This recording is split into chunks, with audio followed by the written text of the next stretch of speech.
जानेवारीला नाशिकचा दौरा करणार आहेत। नाशिकच्या काळाराम मंदिरात दर्शन घेणार असून गोदातीरी आरती करणार असल्याचं त्यांनी सांगितलं। दरम्यान काळाराम मंदिरात पूजा राष्ट्रपतींच्या हस्ते व्हावी यासाठी राष्ट्रपतींना निमंत्रण देखील देणार असल्याचं उद्धव ठाकरे म्हटलेत।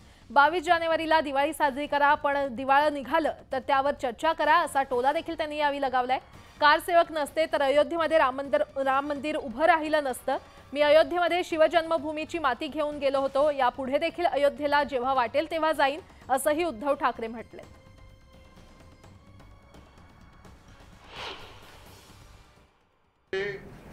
त्या क्षणी दिवाळी साजरी करायला हरकत नाही, पण ती दिवाळी साजरी केल्यानंतर देशाचं जे काही दिवाळं काढले यांनी त्याच्याबद्दल सुद्धा चर्चा होणं गरजेचं आहे।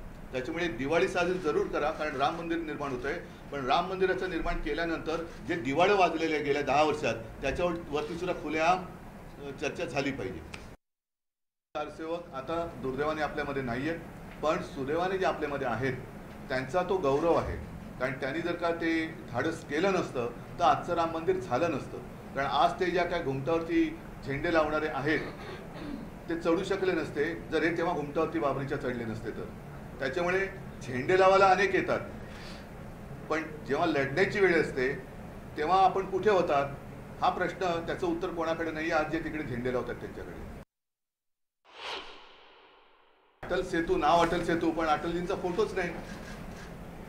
त्याच्यामुळे राम मंदिराचं निर्माण करताना निदान एवढी कृपा करा की त्या मंदिरात स्वतःची नव्हे तर प्रभू रामचंद्राची मूर्ती लावा। त्यांची जी घराणेशाही आहे त्याच्याबद्दल प्रधानमंत्री बोललेच नाही।